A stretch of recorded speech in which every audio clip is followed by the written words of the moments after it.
Everyone, welcome to doctor Tania's NEET academy. जैसा कि आप जानते हो, हम अपना टॉपिक डिस्कस कर रहे थे नीट बायोलॉजी का, विच इज रेस्पिरेशन। तो रेस्पिरेशन में लास्ट क्लास में हमने कुछ पीवाईक्यूज डिस्कस करे थे नीट के, लेकिन आज हम डिस्कस करने वाले हैं what are the different regulatory enzymes. हमने ग्लाइकोलाइसिस पढ़ा, हमने इंटरमीडिएट पाथवे पढ़ा, हमने क्रेब्स साइकिल पढ़ी, लेकिन उनके अंदर जितने भी एंजाइम्स थे उसमें से कौन से ऐसे एंजाइम्स हैं जो रेगुलेटरी हैं, मतलब उनको हम किस तरीके से, मतलब होता है ना कि आप किसी चीज को फॉरवर्ड भेजना चाहते हो, बैकवर्ड भेजना चाहते हो, वो किस पे डिपेंड करेगा। तो कुछ ऐसे एंजाइम्स होते हैं जिनका जो रेगुलेटरी होते हैं, जो किसी चीज पे डिपेंड करते हैं, तो हम उनके बारे में पढ़ेंगे। और दूसरा हम पढ़ेंगे रेस्पिरेटरी कोफिशिएंट के बारे में, which is respiratory coefficient RQ. तो चलते हैं आज की क्लास पे और इसको स्टार्ट करते हैं। आपको याद होगा मैंने आपको ग्लाइकोलाइसिस के अंदर क्या पढ़ाया था।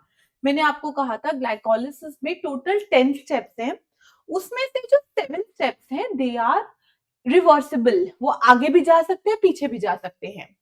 बट 3 ऐसे एंजाइम्स हैं जो इरिवर्सिबल है, जो बैकवर्ड नहीं जाते, और उन तीनों को हमें याद करना बहुत ज्यादा जरूरी है। तो जिन 3-4 स्टेप में फॉस्फेट की बात होती थी, या तो फॉस्फेट ऐड हो रहा था या फॉस्फेट रिलीज हो रहा था, उन 4 में से 3 स्टेप जो थे ना, उसके अंदर हमारे वो इरिवर्सिबल थे। कौन कौन से थे? सबसे पहले वाला, ग्लूकोज से ग्लूकोज 6 फॉस्फेट बना with the help of hexokinase. Hexo मतलब 6 कार्बन, और काइनेज मतलब फॉस्फेट का इन्वॉल्वमेंट है। 6 कार्बन कौन सा था? ग्लूकोज, तो उसको ग्लूकोकाइनेज भी बोलते हैं, एक एंजाइम है ये। दूसरा, जब हम फ्रक्टोज 6 फॉस्फेट को फ्रक्टोज 1,6 बिस फॉस्फेट लगाते हैं, हम उसमें फॉस्फेट ऐड करते हैं। So phosphofructokinase was the second enzyme. Kinase मतलब जहां पर भी एटीपी की बात हुई है काइनेज। फॉस्फोफ्रक्टो, क्योंकि हमने क्या बोला, फ्रक्टोज 6 फॉस्फेट से फ्रक्टोज 1,6 बिस फॉस्फेट बनेगा। सो फ्रक्टोज के साथ एक फॉस्फेट जुड़ा हुआ है, इसलिए इसको फॉस्फोफ्रक्टोकाइनेज बोलते हैं। एंड हमारा last step which was done with the help of pyruvate kinase.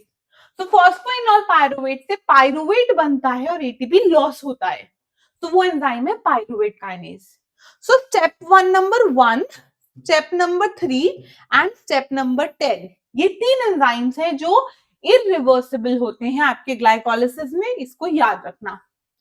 उसके बाद हमने पढ़ा था पायरुवेट से हमारा एसिटाइल कोएंजाइम में बनता है, which is a intermediate step जो मैट्रिक्स में बनता है। उसमें क्या होता है, पायरुवेट का कार्बोक्सिलेशन बाहर निकलता है, CO2 बाहर निकलता है, तो उसको पायरुवेट डीकार्बोक्सिलेज एंजाइम बोलते हैं। साथ में पायरुवेट का ऑक्सीडेशन होता है एसिटाइल कोएंजाइम में, तो हम उसको ऑक्सीडेटिव डीकार्बोक्सिलेशन भी बोल सकते हैं। सो ये जो पायरुवेट डिहाइड्रोजनेज है ना, ये 3 एंजाइम्स और 5 कोएंजाइम से मिलके बनता है। कोएंजाइम होते हैं छोटे छोटे चीजों जिससे वो मिलके बनता है, उसको कहते हैं कोएंजाइम्स। तो हमें इन पांचों के नाम याद करने हैं। एक होता है NAD, FAD, TPP, lipoate and coenzyme. यहां से क्वेश्चन आता है, ये पांचों चीजें आपके रेगुलेट करती हैं पायरुवेट डिहाइड्रोजनेज को। NAD का मतलब है नियासिन एडेनिन डाई न्यूक्लियोटाइड। तो niacin is called as a vitamin B3, कहीं पे विटामिन B3 बोलते हैं नियासिन को, कहीं पे B4 बोलते हैं। तो विटामिन B3 या B4 की अगर बॉडी में डेफिशिएंसी होगी तो पायरुवेट डिकार्बोक्सिलेज ठीक से काम नहीं कर पाएगा। नेक्स्ट है FAD, flavin adenine dinucleotide. Flavin बना राइबोफ्लेविन से, विच इज विटामिन B2, तो अगर इसकी डेफिशिएंसी होगी तो फिर हमारा स्टेप नहीं हो पाएगा। तीसरा है थायमीन पायरोफॉस्फेट। थायमीन आपको याद होगा, थायमीन THY वाला जो था वो आपका न्यूक्लियोटाइड था, और thiamine is your vitamin B1, sorry it's a mistake, it's a B1। Lipoid lipoic acid होता है, और कोएंजाइम में आपका पेंटोथेनिक एसिड से बना होता है। पेंटोथेनिक एसिड इज में विटामिन B5। तो इससे क्वेश्चन आ सकता है कि उन्होंने विटामिन का नाम दे दिया कि इनमें से कौन से की डेफिशिएंसी होगी तो पायरुवेट डीकार्बोक्सिलेज ठीक से काम नहीं करेगा। या वो ये पूछ लेंगे आपसे कि आपका ग्लाइकोलिसिस के बाद इंटरमीडिएट स्टेप किस वाले की कमी से रुक जाएगा।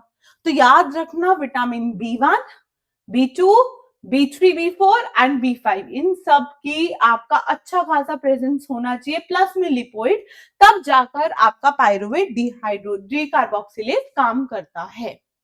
तो जस्ट रिमेंबर इट। साथ में इसमें ऑक्सीडेशन हो रहा था ना, तो जब ऑक्सीडेशन होता है तो वहां पर हम डिहाइड्रोजनेज भी बोलते हैं, क्योंकि जब ऑक्सीडेशन हुआ तो लॉस ऑफ हाइड्रोजन हुआ होगा, तो इसलिए डिहाइड्रोजनेज। तो पायरुवेट डिहाइड्रोजनेज, पायरुवेट डिकार्बोक्सिलेज, दोनों में से कुछ भी हम बोल सकते हैं, याद रखना। अगला चलते हैं टीसीए और प्रेप साइकिल। इसके अंदर जो फर्स्ट 3 स्टेप्स होते हैं ना, उनके एंजाइम्स आपके रेगुलेटरी होते हैं। कौन कौन से? सबसे पहले एसिटाइल कोएंजाइम में ऑक्सालो एसीटेट के साथ मिलेगा, सिट्रेट बनेगा, वो एंजाइम है सिट्रेट सिंथेज। फिर सिट्रेट से हमारा आइसोसिट्रेट बनेगा, उसके बाद आइसोसिट्रेट से हमारा अल्फा कीटो ग्लूटारेट बनेगा, और अल्फा कीटो ग्लूटारेट से सक्सिनाइल कोएंजाइम बनेगा। तो पहले जो सिट्रेट बना उसके लिए सिट्रेट सिंथेज, फिर सेकंड जो स्टेप होता है सिट्रेट से आइसोसिट्रेट बनना, वो एकोनिटेज एंजाइम है, उसकी वो रेगुलेटरी नहीं है। थर्ड एंजाइम आइसोसिट्रेट से अल्फा कीटोग्लूटारेट बनना, उसमें क्या होता है, एक CO2 आपका बाहर जाता है। Isocitrate is 6 carbon and alpha ketoglutarate is 5 carbon, so वहां पर आइसोसिट्रेट डिहाइड्रोजनेज है। अल्फा कीटोग्लूटारेट से सक्सिनाइल कोएंजाइम बनता है, फिर एक CO2 बाहर निकलता है और एक NADH बनता है, so it is alpha ketoglutarate dehydrogenase. तो ये हमारे 3 एंजाइम्स होते हैं, टीसीए जिसको क्रेब्स साइकिल बोलते हैं, उसके रेगुलेटरी होते हैं, याद रखना। अब नेक्स्ट आता है हमारा रेगुलेटरी कोफिशिएंट RQ। एक इंस्ट्रूमेंट होता है जिसे कहते हैं रेस्पायरोमीटर। इसको हम यूज करते हैं अपना रेट ऑफ रेस्पिरेशन और रेस्पिरेटरी कोफिशिएंट, जिसको RQ से रिप्रेजेंट करते हैं, वो निकालने के लिए, पहली चीज। दूसरा, अब RQ होता क्या है? Respiratory coefficient. जब आप रेस्पिरेशन करते हो तो CO2 रिलीज होती है और O2 कंज्यूम होती है, तो कितना CO2 निकला डिवाइडेड बाय कितना O2 कंज्यूम हुआ, that is called as a respiratory coefficient. So respiratory coefficient is volume of CO2 evolved divided by volume of O2 consumed. तो अगर रेस्पिरेटरी कोफिशिएंट 1 है, मतलब न्यूमरेटर डिनोमिनेटर बराबर, जितना CO2 लगा उतना ही O2 निकला, सॉरी जितना O2 लगा उतना ही CO2 निकला। अगर रेस्पिरेटरी कोफिशिएंट 1 से ज्यादा है, मतलब न्यूमरेटर बड़ा है, मतलब CO2 ज्यादा निकल रहा है, O2 कम कंज्यूम हो रहा है। और अगर 1 से कम हुआ रेस्पिरेटरी कोफिशिएंट, तो आपका न्यूमरेटर कम है, डिनोमिनेटर ज्यादा है, मतलब ज्यादा ऑक्सीजन आपका यूटिलाइज हुआ और CO2 आपका कम निकला, है ना। तो हमारे जो मेन कंपोनेंट्स होते हैं, जैसे कि जो हमें एनर्जी देते हैं, जैसे कि ग्लूकोज हो गया, ग्लूकोज एरोबिक कंडीशन में है, एनारोबिक कंडीशन में है। फिर फैट्स होते हैं, फिर प्रोटीन्स होते हैं, फिर ऑर्गेनिक एसिड्स होते हैं, उनका कितना कितना रेस्पिरेटरी कोफिशिएंट है, हमें ये याद होना चाहिए। सबसे पहले है रेस्पिरेटरी कोफिशिएंट ऑफ ग्लूकोज। हमें पता है एक ग्लूकोज मॉलिक्यूल आएगा, 6 ऑक्सीजन आएंगे, तो एक 6 CO2 6 वाटर निकलेंगे। तो कितने CO2 निकले? 6 डिवाइडेड बाय 6 ऑक्सीजन कंज्यूम हुए, तो respiratory coefficient of your glucose is 1। अब ये बहुत इंपॉर्टेंट है, रेस्पिरेटरी कोफिशिएंट ऑफ फैट्स।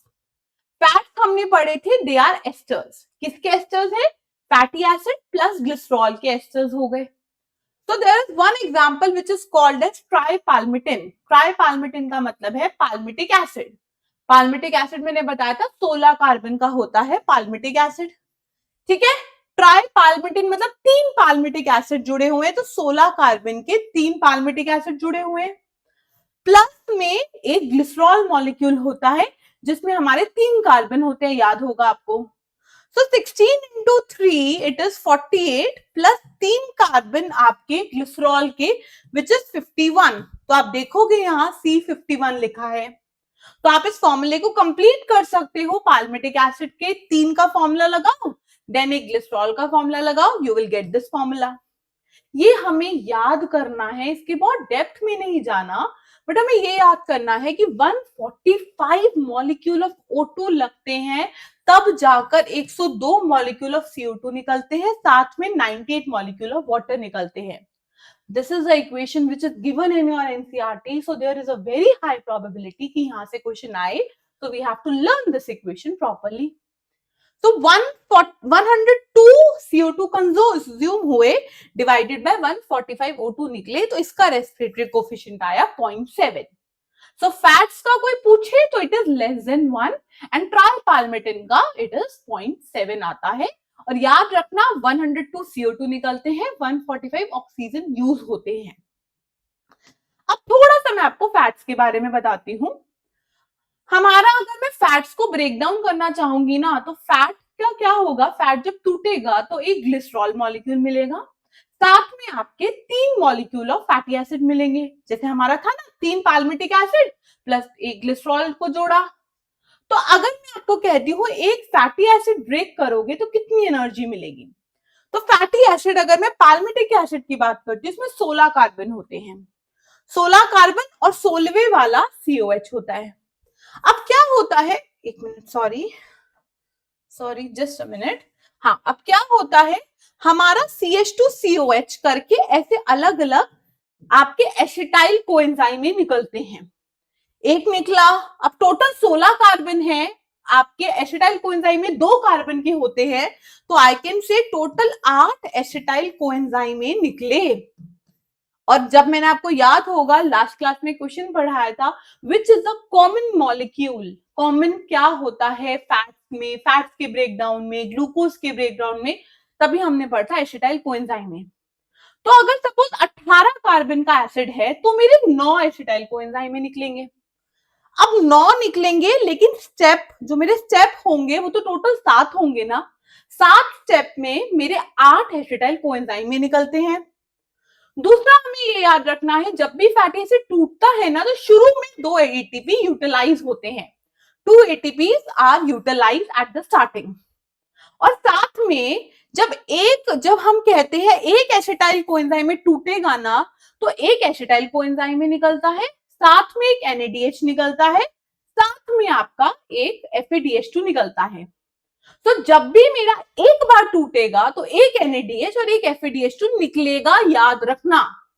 और कितनी बार टूटेगा, 7 बार. अगर कोई पाल्मिटिक एसिड पूछे 7 बार टूटेगा, मतलब 7 NADH 7 FADH2, लेकिन एसिटाइल कोएंजाइम में तो मेरे 8 बन रहे हैं. तो अगर कोई पूछे पाल्मिटिक एसिड के टूटने से कितने ATP बनेंगे, तो पाल्मिटिक एसिड 16 कार्बन का है, मतलब हमारे टोटल 8 एसिटाइल कोएंजाइम में बनेंगे. 8 बन रहे हैं लेकिन टूटेंगे तो 7 बार, तो 7 NADH बनेंगे और हमारे 7 FADH2 बनेंगे. और मैंने अभी आपको याद कराया कि 2 ATP यूटिलाइज होंगे, तो उसको भी मुझे माइनस करना पड़ेगा. हमें पता है जब ETC में जाता है आपका NADH, तो एक NADH से 3 ATP बनते हैं, तो 7 3 21 ATP बनेंगे. 7 FADH2 से 7 2 2 बनते हैं, एक FADH2 से 7 2 14 ATP बनेंगे. और एक एसिटाइल कोएंजाइम में कहा जाएगा, क्रेब्स साइकिल में. और एक बार जब क्रेब्स साइकिल होती है तो याद है 3 NADH बनते हैं, एक FADH2 बनता है और एक मेरा GTP बनता है. तो 3 3 9 प्लस 1 2 2 प्लस 1, मतलब 9 10 11 12 ATP बनेंगे मेरे एक एसिटाइल कोएंजाइम में से. तो 8 एसिटाइल कोएंजाइम में से बन जाएंगे 12 इंटू 8 विच इज 9 2 92, 2 8 16 एंड 9 96. हमारे 96 यहाँ पे बनेंगे. हो गया, I hope it is clear to everyone. अब टोटल बता दो कितने बने. 96 प्लस 21 आपके 100, ये हो गया आपके 96 प्लस 21 प्लस 14 माइनस 2. तो हम टोटल अगर हम इसको कर लेंगे तो बताओ कितना आएगा टोटल. 96 प्लस हमारा 21, टोटल आ जाएगा आपका 129 ATP. तो ऐसे ही आपसे पूछ ले 18 कार्बन का स्टीयरिक एसिड कितने बनेंगे, कैलकुलेट कर लेना, आपका आंसर निकल जाएगा। So this is how we can calculate for my fatty acids. याद रखना, it is very very very important. अगला चलते हैं प्रोटीन के ऊपर। याद कर लो, फैट्स पे 0.7 रेस्पिरेटरी कोफिशिएंट होता है और आपके प्रोटीन्स पे 0.8 से 0.9 होता है। अगर कोई ऑर्गेनिक एसिड बोलेंगे जैसे कि COH2, इसका मतलब है 2 COH, COH और COH, ये है, याद है, ये समझाया था मैंने, ऑक्सैलिक एसिड है। अगर इसके बीच में एक CH2 आ जाएगा, मेलोनिक एसिड बन जाएगा। 2 CH2 आ जाएंगे, सक्सिनिक एसिड बन जाएगा। 3 CH2 आ जाएंगे, ग्लूटारिक बन जाएगा। 4 आ जाएंगे तो आपका एडिपिक बन जाएगा। सो अगर ऑक्सैलिक एसिड के अंदर एक ऑक्सीजन जुड़ता है तो 4 CO2 निकलते हैं। सो 4 निकले डिवाइडेड बाय 1, तो इसका रेस्पिरेटरी कोफिशिएंट है 4। इसको भी याद कर लेना। एग्जाम में आपको प्रोटीन और फैट्स का पूछ सकते हैं because that is given in NCERT, but organic acids का भी याद कर लेना, it is very very important. अगला, अगर हम एनारोबिक ब्रेकडाउन की बात करें तो हमें पता है अगर एनारोबिक ब्रेकडाउन होता है, इथेनॉल बनता है, तो एक ग्लूकोज से 2 इथेनॉल बनते हैं और 2 CO2 बनते हैं। लेकिन सिंस एनारोबिक है, कोई ऑक्सीजन यूज नहीं होगा, सो 2 CO2 निकले divided by 0 O2 consume, so something upon 0 is infinity, so respiratory coefficient would be infinite for my anaerobic breakdown. याद रखना। हो गया, समझ आ गया। अब चलते हैं फटाफट थोड़े से क्वेश्चंस कर लेते हैं। एक है नीट 2023 मणिपुर के अंदर आया था, fatty acid are connected with the respiratory pathway through. Fatty acid किससे कनेक्ट होते हैं, हमें पता है एसिटाइल कोएंजाइम में। एसिटाइल कोएंजाइम में बहुत इंपॉर्टेंट है, वो फैट से भी आता है, फैट्स के ब्रेकडाउन से भी, ग्लूकोज के ब्रेकडाउन से भी, प्रोटीन के ब्रेकडाउन से भी, so it is connected through acetyl coenzyme में। और इससे रिलेटेड मैंने क्वेश्चन भी आपको लास्ट क्लास में पढ़ाया था। चलो अगले क्वेश्चन पे चलते हैं। नीट 2019 के अंदर आया था, आरक्यू वैल्यू फॉर ट्राइपाल्मिटिन। इन्होंने डायरेक्ट ये क्वेश्चन एनसीईआरटी से है और हमने इसको याद करा, इट इज 0.7 नॉट 0.07, और ये इक्वेशन एनसीईआरटी के अंदर दी हुई है। प्लीज लर्न दैट इक्वेशन जो मैंने आपको आगे पढ़ाई है। अगला क्वेश्चन देखते हैं, respiratory coefficient for fatty acid, अभी पढ़ा, it is 0.7, so it is less than 1। More than 1 भी नहीं होगा, 1 भी नहीं होगा, 0 भी नहीं होगा, so it is less than 1। अगले क्वेश्चन पे, इट इज AIPMT 1994 का क्वेश्चन है, maximum amount of ATP is liberated bye, अभी हमने पढ़ा, आपको याद होगा, एक ग्लूकोज मॉलिक्यूल के टूटने से 38 एटीपी बनते हैं और एक आपके फैटी एसिड, एक आपके पाल्मिटिक एसिड के टूटने से 129 एटीपी बने। तो सोचो, फैट के अंदर तो ग्लिसरॉल है, 3 पाल्मिटिक एसिड या 3 स्टीयरिक एसिड, कितने सारे एटीपी बनेंगे ना। अभी तो हमने सिर्फ फैटी एसिड का ब्रेकडाउन, वो भी पाल्मिटिक एसिड का पढ़ा, यही पाल्मिटिक की जगह स्टीयरिक हो गया, 18 कार्बन हो गए, तो आपका एक NADH, एक FADH2 और एक एसिटाइल कोएंजाइम में एक्स्ट्रा हो गया ना, कितने नंबर बढ़ते जाएंगे। सो सबसे ज्यादा आपकी जो एनर्जी मिलती है वो फैट्स के ब्रेकडाउन से मिलती है। So this is my answer. इसके साथ हम आज की क्लास खत्म करते हैं और अगली क्लास में पढ़ेंगे एम्फीपैथिक पाथवे होता है, एक एम्फीबॉलिक पाथवे होता है, उसके बारे में हम पढ़ेंगे एंड उसके साथ हमारा रेस्पिरेशन होता है खत्म। Thank you so much and have a nice day.